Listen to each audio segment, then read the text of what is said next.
The storm didn't howl. It screamed. It screamed like a planet mourning its dead. Each gust of wind slicing across Mason Drex's exposed cheek like a blade of frozen glass. His helmet had cracked 2 kilometers ago. Now his face bled quietly beneath a frost-layered beard, his lips purple and raw as he dragged his weight through the blistering ice plains of Nekora, the Alliance's most avoided planet in charted space.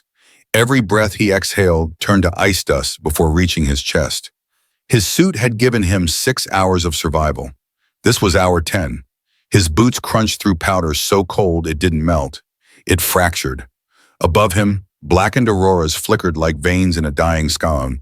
The temperature had plummeted past the readouts on his wristband, and even his reinforced bones, grown under Jovian gravity, felt brittle.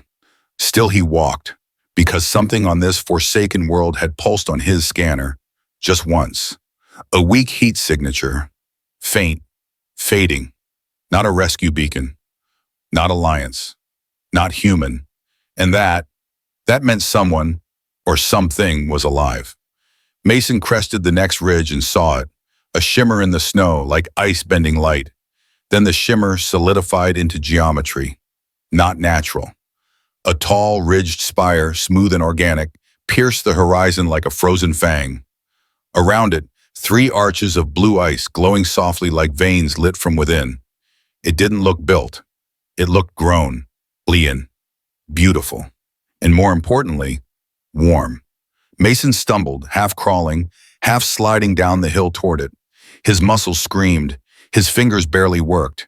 He didn't know if he was even breathing anymore, only that his legs moved because he told them to. At the base of the spire, he collapsed. His hand touched the surface. It was warm, radiant, like it pulsed with internal blood. He dragged himself up with the last of his strength and banged on the shimmering panel with the side of his gauntlet. Nothing. No sound but the wind. Then a sound like a breath. The surface shivered. A seam appeared. The wall split with no visible mechanism, parting with a sigh of vapor.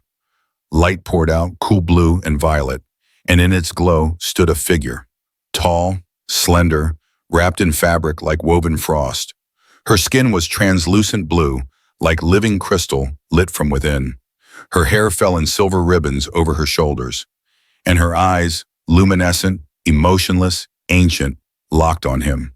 She held a weapon aimed straight at his face. Species identified, human male. Her voice rang out, perfectly calm, no accent, not artificial, not mechanical, trained. Tissue necrosis at 23%, core temperature at fatal threshold. You are not authorized to enter Sector Valent, but Mason's vision wavered. He pushed up against the doorframe with one shaking elbow. Not asking. Permission, he rasped. She tilted her head, then very slowly, she lowered her weapon. You shouldn't have survived long enough to reach this door, she said. Your kind melts on this world. Your blood boils in the cold. And yet here you are, I adapt, Mason breathed, his knees buckling. She caught him. For a fraction of a second, her hands touched his arms. Then she recoiled with a bishop. Her skin flashed briefly violet at the contact. Your thermal output is uncontained. You're burning? Mason smirked, barely conscious. You said it's cold out here. She stared at him, then finally stepped aside. It will be a tight squeeze, she said, but come in. The interior of the fortress was like nothing Mason had seen. The walls weren't walls. They shifted, like a living glacier shaped by thought. Ice pulsed with soft bioluminescence, and strange root-like tendrils curled along the ceiling like frozen arteries. The temperature inside hovered just at the edge of survivable for him, freezing by human standards, but compared to outside, it felt like a spa. She guided him without touching him again, speaking no further until he collapsed near a semi-organic platform that rose up to meet him like a bed forming from the ground. You should be dead, she said flatly. I've been told that before, Mason muttered. She observed him clinically, as if examining a virus she wasn't sure whether to cure or contain. Then she finally spoke again. My designation is Raella, she said. Genetic caste, Nekoran cryolineage. Role, data seer. This habitat is private territory, Mason peeled off the top layer of his cracked helmet and let it clatter to the floor. Alliance Sergeant Mason Drex, roll, crashing things I shouldn't. Her eyebrows raised. That was the first sign of emotion. Interest? Confusion? You speak casually for someone near death. I speak casually all the time, he wheezed. Helps me forget I'm near death. You're arrogant. I'm alive. Rayla said nothing, then quietly. Most humans that reach Nakara don't stay human for long. The cold rewrites everything. He met her gaze, eyes bloodshot but steady. I've been rewritten before. There was a long silence. Then Rayla approached slowly, circling him like an animal evaluating prey. I've never seen one of you this close, she murmured. Your heat is unstable, emotional systems unregulated, genetic sequences riddled with inconsistencies. You're a walking entropy event, Mason gave her a tired grin. Flattered. Your cells produce more energy under stress. That's inefficient. That's called adrenaline. Her gaze narrowed. We were taught to fear it. Emotion distorts purpose. Emotion is purpose. She paused. Her fingers hovered over his chest, inches from touching again. I was warned never to touch a human. They said it would hurt, that it would change us. He didn't flinch. Maybe change is the point. Rayla's hand hovered longer than she meant to. Then she pulled away. Rest. You'll need it. Why? Because you're not alone on this planet. And not everything here is as curious as me. Before he could ask more, she turned and walked away, her silhouette glowing softly against the shifting walls. But Mason didn't sleep. He lay in the cold warmth of the alien bed, staring up at a ceiling that shimmered with memories not his own. He felt it in the walls, a low thrum. This place wasn't just shelter. It was watching him, listening. He didn't know what Rayla really was, host, scientist, jailer. But all he knew was the storm hadn't just led him to her, it had chosen him, and something told him this cold world hadn't seen fire in a long, long time. Mason awoke to a silence so perfect it felt unnatural. Not quiet, absence, no hum of ship systems, no wind, no distant animal noises, just the low, pulsing breath of the fortress itself, if it was even a building. It reminded him more of a cave grown by design than anything constructed. The walls subtly curved inward, as if the entire structure was a protective shell. The temperature was steady, but his breath still fogged slightly in front of him. His clothes had dried stiff and brittle beside the resting platform. At some point during his half-conscious sleep, Rayla had laid out a folded stack of thick fabric beside him. Alien, but textured like woven carbon silk. It was dyed midnight blue, and warmer than it looked. He dressed, still aching, still recovering. His skin bore a faint shimmer like it had soaked something in. The air here had properties he couldn't explain, and his body, despite everything, had started adapting. He felt it, like his blood had slowed, but stronger. He stepped out of the chamber, and the walls receded to let him through without a word. He found her kneeling in front of a vertical pool of liquid crystal, a console made from shimmering memory fluid. Her back was straight, her hair pulled up in silver coils that shimmered like strands of frozen starlight. One hand hovered over the pool, manipulating glowing runes with impossible precision. He stood silently for a moment, not wanting to break the flow. You're remarkably quiet for a warm blood, she said without turning. Didn't want to interrupt your magic. It's not magic. It's data refinement through symbiotic conductivity. Mason smirked. And here I thought I was the complicated one. She turned. You are. Everything about you is chaos. Your biology runs on friction. You burn yourself just to stay alive. Humans are good at that. She regarded him. Yes, that's why I brought you here. Mason blinked.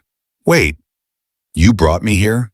I manipulated the storm around your crash vector, she said plainly, as if discussing the weather. Adjusted the cloud density using thermal filters seeded through atmospheric towers. I needed your shuttle to lose stability, not crash completely. You hacked the weather to hijack me? I prefer the term selective interception. He stared at her. You crashed me into a frozen hell. I nearly died. You didn't. Mason folded his arms. What did you want? Raella stood. She didn't walk around the question. She walked straight toward him. My people are dying, she said. Slowly, elegantly. Without resistance, he didn't speak. He waited. Our cellular architecture has evolved for perfect thermal regulation, but we lost the ability to fight. No adrenaline, no heat, no survival instinct. Our bodies have become efficient to the point of extinction. We're too still. Mason said nothing. Our reproductive biology is collapsing. Half our infants perish in hibernation. The rest fail to adapt to temperature shifts. Generations are shrinking. Cryosleep was supposed to preserve us, but it made us less, and you think humans are the only species that survive chaos by becoming it. Her voice grew quiet. You adapt by changing yourselves. And others? Mason exhaled. The pieces were clicking. You didn't just save me. You brought me here as, what, a test subject? She met his gaze. No, as a bondmate candidate, he felt the words like a slow chill across his chest. I'm not sure whether to be flattered or file a complaint. Her mouth almost curved. Almost. There's no court jurisdiction here. A silence settled between them, but it wasn't hostile. It was charged. Finally, Mason said, You still haven't answered why me. Raella turned back to the console and gestured. A projection formed, his shuttle wreck, a biomap of his body, his stress responses during the storm, heart rate spikes, even voice vibrations. All recorded. You were exposed to lethal cold. You kept walking. Your core temperature dropped to fatal limits, but you regulated your breathing. Your dog perished, she paused. And still you didn't stop. Mason's voice caught in his throat. Frost's not dead. She looked at him, eyes glowing faintly. Then I misread the signature. There was a second bio sign fading in the snow. He stepped forward. Where is it? She lifted her hand. The crystal shimmered, revealing a lower chamber deep under the ice, where Frost lay curled on a glowing slab, sleeping, breathing, alive. He was nearly frozen, she said softly. I wrapped him in our thermal mycelium. He'll recover. Mason exhaled, relief washing through him like a current. I don't understand you, Raella said, watching Brian. Good. I don't understand myself half the time either. You die for that creature? He's not a creature. He's family. Her eyes softened. We've never had that word. Family. We have lineage, function, harmony, but not bond. Mason stared at her. Then why try now? Raella hesitated, then with more honesty than before. Because I'm not ready to die quietly. And I've studied enough of your kind to believe you might burn something back to life in me. She reached out slowly. Her fingers hovered above his wrist. May I? He nodded. Her skin touched his. She flinched, but didn't pull back. He felt a shiver pass between them, like electricity through ice water. Her eyes widened. This isn't pain, she whispered. This is warmth. He watched her face shift.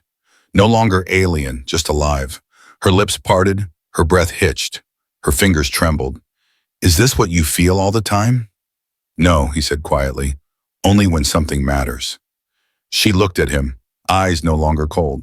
And if I told you this might kill us both? He shrugged. You already saved my dog. I'm in. She stared at him, long and unblinking. Then she said, there's a ritual. Not physical, not yet. A resonance, a calibration. It aligns our temperature fields and emotional frequencies. If it works, we'll begin shifting, and if it doesn't, you'll freeze from the inside, and I'll burn romantic. Precise, she corrected. Mason took her hand fully now, fingers interlocking. Well, he said, I've always liked tight squeezes. She tilted her head. You are unlike anything I expected. I get that a lot. As the walls around them shifted in color, from blue to a soft gold hue, Mason felt something ripple inside him. His pulse slowed, not from fatigue, from sync. Their bodies weren't just adjusting, they were meeting. Halfway. Two incompatible species, one bond beginning to form, not forced, not instant, but chosen, by fire, by frost, by something older than both. The fortress changed color that night. Every wall, every vein of light within the frozen structure pulsed faintly as if responding to a heartbeat that didn't belong to it. Raella led Mason through a corridor that narrowed as they went deeper underground. The air grew warmer, denser. Frost melted and refroze on the walls in delicate geometric patterns, reacting to their combined body heat. She walked ahead of him without her usual guarded stillness. Her steps were slower, uncertain. At the end of the corridor lay a circular chamber, a hollow sphere of shimmering crystal. Inside, the air shimmered like heat rising off metal. A single column of light descended from the ceiling and split the space in half. "This is where it happens," Rialva said quietly. "The resonance chamber." Mason studied the space. "Looks like a reactor core." "In a way, it is. But instead of power, it fuses purpose." She turned to face him fully. "The ritual I told you about it isn't tradition. It's evolution by choice, two incompatible systems forcing balance. And you think human biology can trigger that?" "I don't think," she corrected softly. "I feel. And that's what terrifies me." For a long moment, they just stood there. The air between them hummed like static. Mason finally broke the silence. "You don't have to be afraid of me, Raella." Her expression didn't change, but her voice lost its calm precision. "I'm not afraid of you. I'm afraid of what you represent. My kind spent centuries purging emotion, trimming chaos from our genes. We thought perfection was survival. Then the storms came. The predators, the stillbirth." She met his eyes. "We perfected ourselves into extinction." He took a slow step closer. "Then maybe it's time to get messy again." She almost smiled, the smallest crack in her composure. "You speak as though chaos is a virtue." "Sometimes," Mason said, "it's the only thing that keeps us human." Raella reached toward the column of light. When her hand passed through it, the glow split into fractal threads that spread across the walls, weaving symbols in the air. "This light isn't light," she explained. "It's bioplasmic resonance, drawn from the planet's magnetic core. Once it reacts to both of us, it'll create a bridge between our nervous systems. Every heartbeat, every breath will synchronize." "That sounds like marriage counseling on steroids," Mason muttered. Her gaze flickered to him, puzzled. "Steroids?" "Never mind," he said, rubbing his neck. "So, how do we start?" "You stand in the light," she said simply, "and you don't move no matter what you feel." "Define what I feel," and her silver eyes softened. "Everything." Mason stepped forward. The beam hit him square in the chest. Cold first, then shockingly warm. He gasped as every nerve in his body lit up. The sensation wasn't pain. It was like being plugged into the planet itself. His heartbeat echoed in the walls, doubled, then tripled until a second rhythm joined it. Slower, steadier hers. Raella stepped in beside him. The light enveloped them both. Their silhouettes merged in a storm of shifting colors, blue and gold, heat and frost. "Focus on breath," she whispered. "If you resist, it will shatter the link." "I'm trying," he managed through clenched teeth. "But the room's alive." "It is alive. It mirrors our bond." She closed her eyes. "Don't fight it." The light intensified until it burned white. Mason's breath caught, memories surfaced unbidden. His first battlefield, his father's voice, frost running through snow. They all flickered inside the beam as faint holograms. Then Raella's memories joined them. Oceans frozen mid-wave, cities made of light. A child version of her watching her mother drift into hibernation and never wake up. Mason saw it all, felt it all. He turned his head slightly toward her. "You were alone. I still am." "Not anymore." Her hand found his. She didn't flinch this time. The contact completed the circuit. The light exploded outward, filling the room with soundless thunder. When it dimmed, the chamber was different. The walls pulsed in a steady rhythm. Two heartbeats fused into one.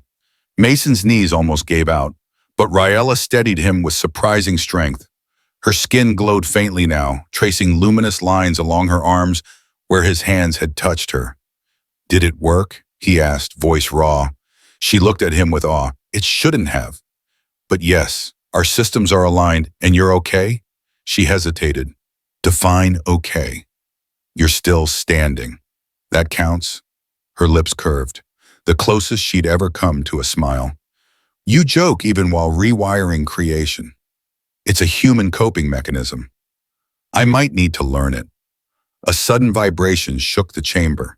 The symbols on the wall flickered and rearranged themselves into warning patterns. Raella frowned. The resonance spread faster than predicted. The core is trying to absorb the excess energy. Is that bad? If it stabilizes, no. If it doesn't, she looked up as cracks of light snaked across the ceiling. We'll create a thermal surge powerful enough to wake half the planet. Then what are we waiting for? Mason grabbed her wrist. Tell me what to do. Nothing. You can't control it now. Only feel it. He stared at her. Feel it? Yes, the core reflects emotion. If you panic, it amplifies chaos. You must anchor us both. Her voice wavered. For the first time, she looked frightened. Mason drew a slow breath and stepped closer until they were inches apart. He placed his palm over her heart, feeling its slow, steady pulse through the faint heat. Then focus on me. Her eyes met his. Why does your presence quiet everything? Because chaos isn't always loud, he said. Sometimes it's the calm that refuses to die. They stood locked in the white glow. The vibration eased. The light steadied. Raella's breathing slowed until it matched his. Her gaze softened, no longer clinical, no longer detached. The faint luminescent lines on her skin brightened, pulsing with each beat of his heart.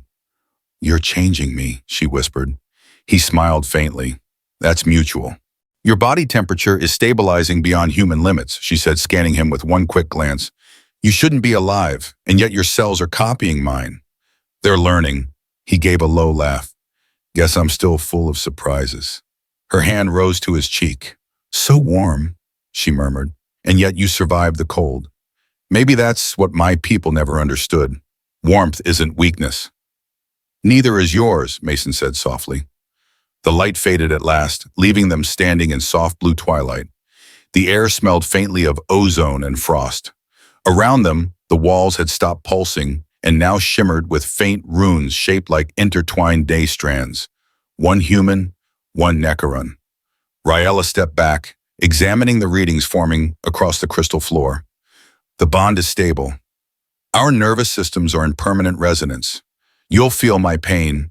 I'll feel yours, like empathy with Wi-Fi. She blinked, confused again. Wi-Fi? Forget it, he chuckled. Then more quietly. So, what now? Now we see if the universe accepts what we've done. She turned away, adjusting the crystalline panels. For a moment, Mason thought it was over. But then she paused, speaking without facing him. When my kind first learned of humans, we called you anomalies, creatures that burn their own lifespans for passion. I used to think that was foolish. Now, she looked over her shoulder. Now I envy it. Mason's voice softened. You don't have to envy it anymore. She faced him fully. No, she agreed. Now I understand it. They stood in silence. Somewhere deep beneath them, the fortress exhaled, the sound of a world acknowledging something new. Raella's eyes shimmered, no longer the cold silver of before, but streaked faintly with gold. That's your color, she whispered. What? The hue of your heat. It's in me now. Mason's chest tightened. Then I guess I'm staying longer than planned. You might not have a choice, she said softly. Once the resonance forms, separation becomes impossible. He met her gaze without hesitation. Then we'll figure it out. Together outside, through the crystalline ceiling, the first pale light of Necaro's twin moons broke through the storm clouds, a light the planet hadn't seen in decades. Raella stared upward, awe softening her features. Do you see that? Yeah, Mason said quietly. Looks like your world's waking up. Or maybe, she whispered, turning toward him, it's just seeing something worth warming for. The alarms began as a whisper, an ultrasonic vibration that only Raella heard first. Her expression froze mid-sentence. Her spine stiffened. Mason felt it too, a ripple through their bond, like a pulse of dread not his own. "They found us," she said. Mason didn't need to ask who they were. He remembered the warnings, the predators her people had no answer for. The Velgari, apex scavenger hunters that thrived in sub-zero atmospheres. Silent, organized, relentless. "How many?" he asked. Raella tapped the crystalline floor. Dozens of light dots bloomed across a map of the surrounding tundra. 4 scout units, moving fast. 1 hive-class signature, trailing behind, coming for the heat signature from our ritual, Mason guessed. She nodded grimly. It changed the energy profile of the outpost. They see it as a challenge. Then let's give them one. Raella led him to the armor chamber. He didn't expect what he saw. Not metal, not plates or exosuits. Instead, flexible, form-fitting suits of dark blue polymer embedded with glowing nodes. A fusion of symbiotic life in nanotechnology. "This isn't armor," Mason muttered. "It's a second skin." Raella handed him one. "Our bodies regulate temperature better with biosuits. It'll sync with your new physiology." He pulled it on. The suit tightened instantly, hugging his frame like muscle memory. He felt lighter, faster. His senses sharpened. The cold, ever present in the background, faded into insignificance. When Raella emerged, her suit shimmered with gold and silver. Faint echoes of him woven into her now. She moved with the precision of someone who had finally shed hesitation. In the main control chamber, Mason laid out a tactical plan on the glowing floor map. "Your people always try to hide," Oni said. "That's why the Velgari keep coming. They hunt, heat, and fear, but if we feed them something they can't predict, they falter." "You've fought creatures like this before?" she asked. "No," Mason replied, "but humans have been prey before. And we learned to bite back." With Raella working the systems, Mason used the alien tech to build lures, pulsing thermal decoys designed to mimic his body's heat pattern. He had 5 working units within minutes, each one built from her tools and his instincts. "I'll plant these around the ridgeline," he said. "They'll create false trails, lead them into a bottleneck near the glacier wall." Raella looked at him, not just with respect now, but with awe. "You move like a soldier. But you think like something more dangerous." "I'm human," he said with a wink. "We're full of surprises." The first Velgari arrived at dusk, shadowy figures with angular limbs and reflective carapaces that shimmered like frozen obsidian. Mason watched them move through the snow with predatory precision. No wasted motion, no hesitation. But they didn't expect decoys. The first one struck a heat beacon, expecting prey, but finding an empty signal. It shrieked in confusion. The others scattered, breaking formation. That was Mason's cue. He stepped from the shadows and fired a pulse round into the lead Velgari's thorax. It dropped hard, twitching. The others whirled. He moved fast, faster than he should have been able to. The bond had changed him. He could feel Raella's presence even from a distance. Her fear, her hope, her focus sharpening his own instincts. Another Velgari charged. Mason dodged low and planted a grenade under its exoskeleton. The explosion cracked its shell like shattered ice. 2 down, too many to go. Inside the outpost, Raella watched Mason's biometrics spike. His heart rate surged, his muscles flooded with adrenaline. And through the link, she felt it. The heat, the fight. Her own pulse accelerated, her suit adapted, her thoughts sharpened. This was what humans called the rush, not fear but fuel. Something inside her changed. She picked up a weapon, one she'd never had the courage to use.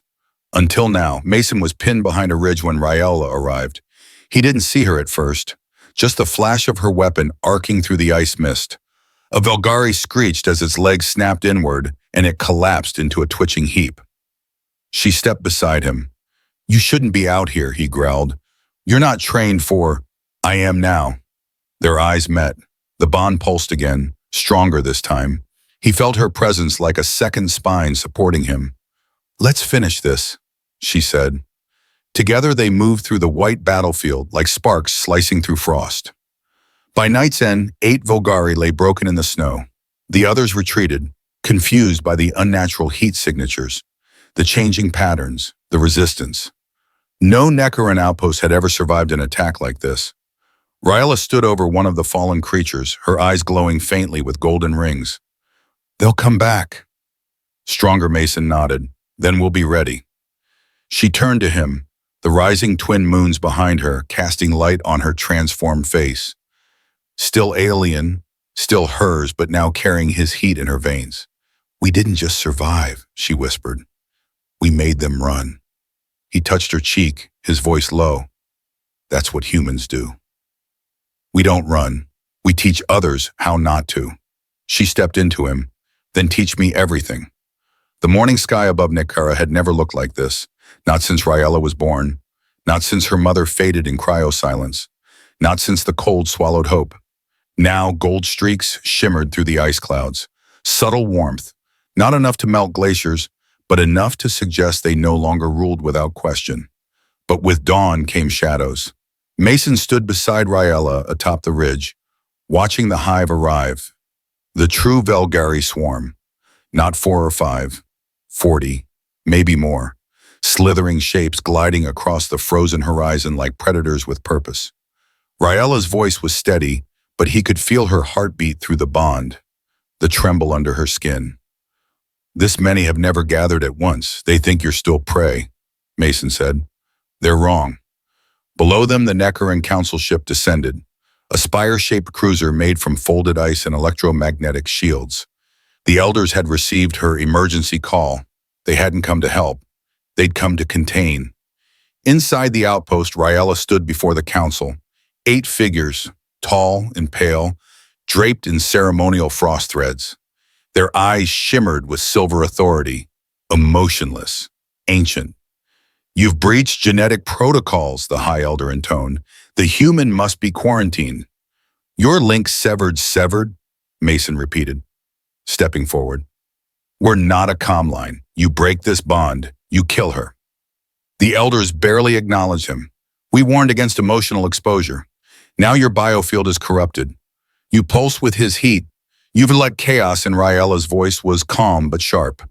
"And for the first time in decades, I feel alive. I feel movement, urgency. I feel what you've buried to keep us frozen in place." The High Elder narrowed his eyes. "And would you trade the harmony of 1,000 years for the passion of one human?" Mason stepped forward to soon. "She didn't just bond with me. She adapted, survived, fought, led. Can any of you say the same?" Another elder spoke. "The hive approaches. Our scanners confirm it. They come to purge the anomaly. You drew them here." "No," Mason said, his voice low but cutting. "You did. By staying silent, by not fighting back, by letting yourselves rot in stillness." "Enough," the High Elder snapped. "You will not turn this council into a stage for human defiance." "I'm not trying to," Mason said. "I'm trying to give you a mirror." He turned to Ryella. "We have 12 minutes before they reach the perimeter. Either we stand together or we watch this entire planet fall into silence." Outside, the Velgari gathered. Rows upon rows. No war cries, no signal flares. Just motion. Endless, calculated motion. They encircled the outpost in a perfect spiral, closing with each breath. Ryella looked at her people, then at him. "Do we run?" she whispered. Mason shook his head. "We teach." She nodded and stepped forward, not to hide but to lead. She activated the outpost's core, letting its new warmth ripple across the ice. The Velgari paused, confused. The pattern had changed again. Ryella projected her voice across the frozen field. "I am Ryella of the Resonance Bond. I carry 2 pulses now, one born of frost, the other of flame. I am not your prey." From behind her, Neckaran scientists emerged, hesitant, trembling, but wearing the suits Mason had helped modify. And then Mason himself stepped out, gold-lit armor glowing through the mist, carrying his pulse rifle over one shoulder. "I've fought monsters before," he called, "but you aren't monsters. You're just apex hunters who've never tasted fear." He stepped forward, dropping a thermal mine into the snow with a click. Until now. The hive charged. Screeches tore through the sky as the first wave sprinted across the ridgeline. 10 of them, then 20, then more. Their bodies shimmered with refracted ice as they moved in perfect formation. Mason triggered the mine. A flare of blinding light erupted, scattering their sensors. Then came the lures, dozens of false signals blooming around the field like wildfire. The hive broke formation, and that's when Ryoa moved. Not froze, not fled. Moved. She dashed into the chaos, pulse weapon drawn, flanked by others. Nikarans who once believed they were born to stillness. They fought with fire in their veins now, literally. Mason fought beside her. His aim was perfect. His body no longer suffered the cold. It moved through it.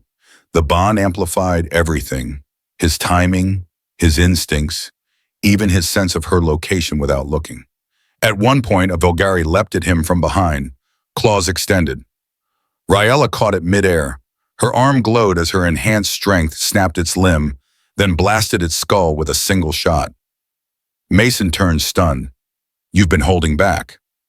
"I was waiting for the right chaos," she smirked. By nightfall, the field was silent. 13 Velgari dead. The rest, scattered. No Nekarans lost. And the outpost still stood. The High Elder approached the battleground later, stepping over a fallen predator. He looked at Ryoa. "You defied us." She stood tall, chest rising with each breath. "I saved you." His gaze turned to Mason. "And you?" "I'm not here to take your world," Mason said. "I'm here because she let me in." The Elder looked at the shattered ice, at the warm glow in the sky, at the younger Nekarans watching Ryoa like she was something more than a scientist. "You've changed her." "No," Ryoa said, stepping beside him. "He reminded me who I could be." Weeks passed. The outpost was renamed Valen 1, the first Nekaran human cooperative research site. Mason taught their tacticians how to fight as units. Ryoa developed the first stable genetic transfer serum, allowing others to safely bond without emotional overload. Frost was declared a living relic by the Council and given full sanctuary status, complete with his own sleeping pod, and the moons of Nekara began to rise warmer. Not much, but enough. One night, Mason stood beside Ryoa on the platform where they first touched palms. The resonance chamber now pulsed like a shared heart. He looked at her, haloed by moonlight. "You never asked me what I wanted." Ryoa tilted her head. "You stayed." He nodded. "But I want more than staying." Her voice grew quiet. "What do you want?" He stepped closer. "A world that lets you be warm and still powerful. A place where our kind doesn't just visit, we belong." Together, she touched his cheek. Warmer now, always. "And what if we build it from scratch?" He smiled. "Then we call it home." Their foreheads touched, breath shared in a temperature neither cold nor hot, just right, for both of them.